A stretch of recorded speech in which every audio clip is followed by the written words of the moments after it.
မိတ်ဆွေတို့ရေစစ်ပွဲတွေအကြောင်းပြောရင်ဒုတိယကမ္ဘာစစ်လောက်ကြီးကျယ်ခမ်းနားပြီးကြေကွဲစရာကောင်းတာမရှိပါဘူးနော်ဒီစစ်ပွဲကြီးဟာလူသမိုင်းမှာအကြီးမားဆုံးပဋိပက္ခတစ်ခုဖြစ်ခဲ့ပြီးနိုင်ငံအများအပြားရဲ့ကံကြမ္မာကိုပြောင်းလဲစေခဲ့တာပါဒီထဲကမှအနက်ဆိုင်ဆုံးအဖြစ်အပျက်တွေထဲကတစ်ခုကတော့နာဇီဂျာမနီရဲ့ဆိုဗီယက်ယူနီယံကိုကျူးကျော်မှုပါပဲ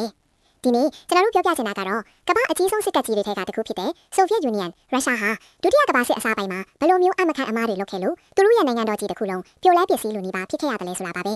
ဲကျွန်တော်တို့အများစုကဆိုဗီယက်ရဲ့သူရဲကောင်းစာနဲ့အောင်ပွဲတွေကိုပဲကြားဖူးကြတာများပါတယ်ဒါပေမဲ့အဲ့ဒီအောင်ပွဲတွေရဲ့နောက်ွယ်မှာဘယ်လိုဆိုးရွားတဲ့အမားတွေပေါ့ဆမှုတွေနဲ့ဆုံးဖြတ်ချက်မှားတွေရှိခဲ့လဲဆိုတာသိရင်တကယ်ကိုအားသိမ့်ပြီးမျက်ရည်ဝဲစရာတောင်ကောင်းပါလိမ့်မယ်အချိန်အနည်းငယ်ပေးပြီးကျွန်တော်တို့နဲ့အတူဒီသမိုင်းဝင်အမားတွေကိုလေ့လာကြည့်အောင်ပထမဆုံးနဲ့အကြီးဆုံးအမားကတော့တတိပေးချက်တွေကိုလုံးဝလေ့လူရှုခြင်းပါပဲ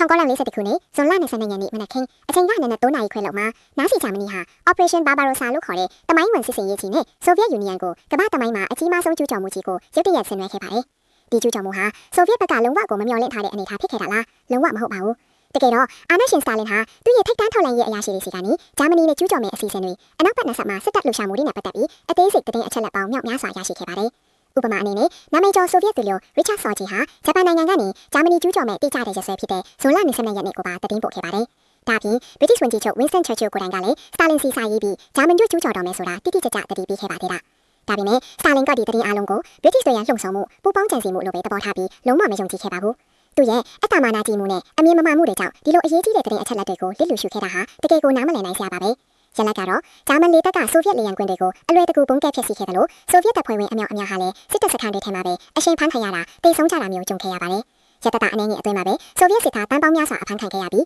ီးတန်ကားနဲ့လေယာဉ်ထောင်ပေါင်းများစွာလည်းစစ်တိုက်ချင်းမရှိပဲဖျက်ဆီးခံလိုက်ရပါတယ်ဒီလိုအမှားမျိုးကိုကမ္ဘာထိပ်တန်းစစ်တပ်တစ်ခုကဘယ်လိုလုပ်ခဲ့တာလဲလို့တွေးမိမှာပါဒုတိယအမှားကတော့စစ်တပ်ခေါင်းဆောင်ပိုင်းကိုတုတ်တင်ရှင်းလင်းခဲ့ခြင်းပါပဲဒီအချက်ကတော့တကယ်ကိုခြောက်ခြားစရာကောင်းပြီးဆိုဗီယက်ရဲ့စစ်ရေးစွမ်းရည်ကိုအကြီးအကျယ်ထိခိုက်စေခဲ့တာပါ1930နှစ်ဒီမှာစတာလင်ဟာသူ့ကိုဆန့်ကျင်နိုင်ခြေရှိတယ်လို့ထင်မြင်နေသူရဲ့ထိပ်တန်းဗိုလ်ချုပ်ကြီးတွေအရာရှိကြီးတွေကို The Great Purge ကြီးမားသောတုတ်တင်ရှင်းလင်းမှုဆိုပြီးအစုလိုက်အပြုံလိုက်ကွက်မြတ်တာထောင်ချတာတွေလုပ်ခဲ့ပါတယ်ဥပမာအနေနဲ့ဆိုဗီယက်တပ်ဖွဲ့တော်ရဲ့9ဦးတော်မာရှယ်တွေထဲက3ဦးတမတော်မူ15ဦးထဲက73ဦးတပ်မူ59ဦးထဲက90ဦးတို့ဟာတုတ်တင်ခံခဲ့ရပါတယ်စုစုပေါင်းဆိုရင်အရာရှိပေါင်း3000ကျော်ဟာကွက်မြတ်ခံရတာဒါမှမဟုတ်အကျဉ်းချခံခဲ့ရပါတယ်ဒီလိုလုပ်ရတဲ့ကြောင့်ဆိုဗီယက်တပ်ဖွဲ့တော်ဟာသူ့ရဲ့အတွေ့ရရှိရဲ့ထက်မြက်တဲ့ခေါင်းဆောင်မှုပိုင်းကိုလုံးဝဆုံးရှုံးခဲ့ရပါတယ်ဒါဟာတမတော်ရဲ့ဦးနောက်ကိုဖျက်တောက်ပစ်လိုက်တာနဲ့အတူတူပါပဲအစားထွေးဝင်လာတဲ့အရာရှိတွေကလည်းစတာလင်ကိုတစ္ဆာခံမှုပဲအဓိကထားပြီးစစ်ရေးအတွေ့ရနေပါသူတွေဒါမှမဟုတ်ကြောက်စစ်နယ်ပဲအမိန့်ကိုတတဝေမသိမ်းလိုက်နာတဲ့သူတွေဖြစ်နေခဲ့ပါတယ်ဒီအမှားကြောင့်ဂျာမနီကျူးကျော်လာတဲ့အခါဆိုဗီယက်တပ်ဖွဲ့တော်မှာထိရောက်တဲ့ကာကွယ်ရေးမဟာဗျူဟာတွေချမှတ်နိုင်ခြင်းမရှိတော့ပါဘူးစစ်မြေပြင်မှာအခြေအနေအရာရက်ကိုမြန်မြန်ဆန်ဆန်ဆုံးဖြတ်ပြီးပြောင်းလဲတုံ့ပြန်နိုင်တဲ့ခေါင်းဆောင်မှုမျိုးမရှိတော့တဲ့အတွက်ကြီးမားတဲ့ဆုံးရှုံးမှုတွေနဲ့ကြုံတွေ့ချရပါတယ်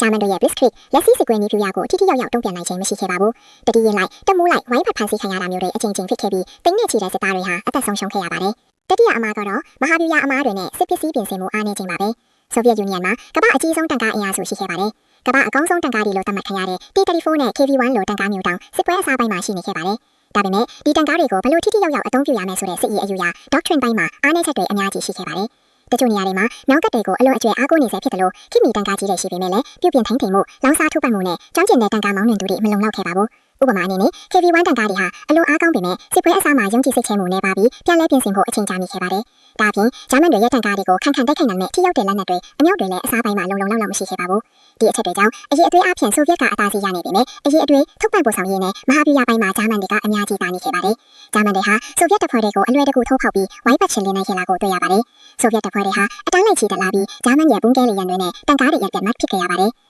စတုထအမှားကတော့မော်လိုတောဖ်ရီဘန်ထော့စာချုပ်နဲ့လုံခြုံစိတ်ချမှုလွန်ကဲခဲ့ခြင်းပါပဲ1940ခုနှစ်မှာဆိုဗီယက်ယူနီယံနဲ့နာဇီဂျာမနီတို့ဟာအပြန်လိုက်ကျူးကျော်တိုက်ခိုက်ခြင်းမဖြစ်ဖို့စာချုပ်ချုပ်ဆိုခဲ့ကြပါတယ်။ဒီစာချုပ်ကစတာလင်ကိုလုံခြုံစိတ်ချမှုအကြီးအကျယ်ပေးခဲ့ပါတယ်။သူဟာဒီစာချုပ်ကြောင့်ဂျာမနီကသူ့ကိုချက်ချင်းတိုက်ခိုက်မှာမဟုတ်ဘူးလို့ယုံကြည်ခဲ့ပြီးစစ်ပြင်ဖို့အချိန်ရပြီလို့တွေးခဲ့ပါတယ်။ဒါပေမဲ့တကယ်တမ်းမှာတော့ဂျာမနီဟာဒီစာချုပ်ကိုယာယီအားဖြင့်အချိန်ဆွဲဖို့နဲ့ဆိုဗီယက်ကိုလှည့်စားဖို့ပဲအသုံးပြုခဲ့တာပါ။စာချုပ်ချုပ်ထားတဲ့ကာလမှာတောင်ဆိုဗီယက်ဟာဂျာမနီကိုရေတန်းလိုကုန်ကျန်ပစ္စည်းတွေအများကြီးပေးပို့ခဲ့ပါတယ်။ဒါဟာဂျာမနီရဲ့စစ်စင်ရုံတွေကိုပုံမခိုင်မာစေခဲ့ပြီးနောက်ဆုံးမှာတော့ကိုပြန်တိုက်မဲ့လက်နက်တွေကိုထုတ်ပန်ပေးနေတယ်လို့ဖြစ်ခဲ့ပါတယ်။ဒီစာချုပ်ကစတာလင်ကိုကျူးကျော်မှုတည်တွေကိုလစ်လူရှုစေခဲ့တဲ့အဓိကအကြောင်းရင်းတွေထဲကတစ်ခုဖြစ်လာခဲ့ပြီးဆိုဗီယက်ရဲ့အနောက်ဘက်နယ်စပ်တွေကိုကာကွယ်ဖို့ပြင်ဆင်မှုတွေကိုနှုတ်တင်စေခဲ့ပါတယ်။ဂျာမန်တပ်တွေဟာနယ်စပ်မှာစုဝေးနေတာကိုစတာလင်ကပုံမှန်လေ့ကျင့်မှုလိုပဲသဘောထားပြီးသူ့ရဲ့တပ်တွေကိုကာကွယ်ရေးအနေအထားပြင်ဆင်ဖို့နောက်ဆုံးမိနစ်အထိခွင့်မပေးခဲ့ပါဘူး။ပန်ဂျမအမှားကတော့နိုင်ငံရေးဆက်ဖက်မှုတွေနဲ့ကြောက်ရွံ့မှုယဉ်ကျေးရေးပါပဲ။ဆိုဗီယက်တပ်ဖွဲ့တော်မှာနိုင်ငံရေးကော်မစားတွေရှိခဲ့ပါတယ်။သူတို့ရဲ့အလုပ်ကစစ်ရေးဆုံးဖြတ်ချက်တွေမှာနိုင်ငံရေးအရာဆက်ဖက်ဖို့အရာရှိတွေရဲ့သစ္စာခံမှုကိုစောင့်ကြည့်ဖို့ပဲဖြစ်ပါတယ်။စတာလင်ကိုယ်တိုင်ကလည်းစစ်ရေးဆိုင်ရာဆုံးဖြတ်ချက်တွေမှာတိုက်ရိုက်ဝင်ရောက်ဆက်ဖက်လေးရှိပါတယ်။ဒါပြင်နောက်တစ်လားမှမဆိုရနောက်ထပ်လာတဲ့စစ်သားမှန်တွေများကို MKVD ရှို့တဲ့ရေးကပစ်တက်ဖို့အမိန့်ပေးခဲ့ပါတယ်။ ဒီအမိန့်ကြောင့်ဆိုဗီယက်စစ်သားပေါင်းများစွာဟာရှေ့တန်းမှာကြောက်ဆုံးရုံကကိုယ့်ဘက်ကပိတ်ခတ်ခြင်းကြောင့်ပါတည်ဆုံးခဲ့ရပါတယ်။ဒီလိုလုပ်ရတဲ့ကစစ်သားတွေရဲ့စီကံကိုထိန်းသိမ်းရမှာအထောက်အကူဖြစ်စေခဲ့တဲ့ဆိုပေမဲ့တစ်ဖက်မှာတော့စစ်မြေပြင်ကအရာရှိတွေဟာကိုယ်ဆုံးဖြတ်ချက်နဲ့ကိုလှုပ်ဆောင်ဖို့ကြောက်ရွံ့နေကြခဲ့ပါတယ်။မာရွေးနဲ့ဆုံးဖြတ်ချက်ချနေမှာကိုကြောက်ထိုက်စတာလင်ရဲ့အမိန့်ကိုမလိုက်နိုင်မိမှာကိုပိုကြောက်ခဲ့ကြပါတယ်။ဒီလိုကြောက်ရွံ့မှုယဉ်ကျေးရေးကတက်ထွေးမှာကိုဆုံးဖြတ်ချက်နဲ့ကိုလှုပ်ရှားနိုင်ဆိုင်ကိုတိတိတတ်တာရောကြစေခဲ့ပြီးနားစီတွေရဲ့ထိုးဖောက်မှုတွေကိုအချိန်မီတုံ့ပြန်နိုင်ခြင်းမရှိခဲ့ပါဘူး။တိုးတော်လည်းဒီလိုရက်စက်တဲ့အမိန့်တွေကြောင့်ဆိုဗီယက်စစ်သားတွေဟာနောက်ပြန်မဆုတ်ပဲအသက်ပေးပြီးတိုက်ခိုက်ခဲ့ကြတာလည်းငြင်းမရတဲ့အချက်ပါပဲ။ဒီအချက်ကဆိုဗီယက်ရဲ့ခန္ဓာရည်အားကိုတစ်ခါကတွန်းအားပေးခဲ့တာလည်းဖြစ်ပါတယ်။ဒီလိုကြီးမားတဲ့အမှားတွေနဲ့အတူစစ်ကွေးအစားပိုင်းမှာဆိုဗီယက်ယူနီယံဟာတကယ်ကိုပြုတ်လဲလူနီးပါဖြစ်ခဲ့ပါတယ်။ဂျာမန်တပ်တွေဟာမော်စကိုမြို့တော်ထိရောက်လူနီးပါဖြစ်ခဲ့ပြီးနိုင်ငံရဲ့အရေးကြီးတဲ့အစိပ်ပိုင်းတွေကိုသိမ်းပိုက်ခံရခဲ့ပါတယ်။ဒါပေမဲ့သူတို့ဘယ်လိုလုပ်ပြီးအောင်ပွဲခံနိုင်ခဲ့တာလဲ။ဒါကတော့တကယ်ကိုအမခံစစ်သမိုင်းပါပဲ။ပထမဆုံးအချက်ကတော့ဆိုဗီယက်ပြည်သူတွေရဲ့အသက်ပေါင်းများစွာပေးဆက်ခဲ့ရတဲ့စစ်ပွဲပါပဲ။ခမန်ချီအားဖြင့်စစ်သားနဲ့အရာသားပေါင်း30က30အထိအသက်ဆုံးရှုံးခဲ့ရပါတယ်။ဒါဟာလူသမိုင်းမှာအကြီးမားဆုံးဆုံးရှုံးမှုတစ်ခုပါ။ဒုတိယအချက်ကတော့ရက်စက်ကန်ချွတ်တဲ့ရုရှားရဲ့ဆောင်ရည်စီဟာဂျာမန်တပ်တွေအတွက်အကြီးမားဆုံးရန်သူဖြစ်ခဲ့ပါတယ်။ဂျာမန်စစ်သားတွေဟာ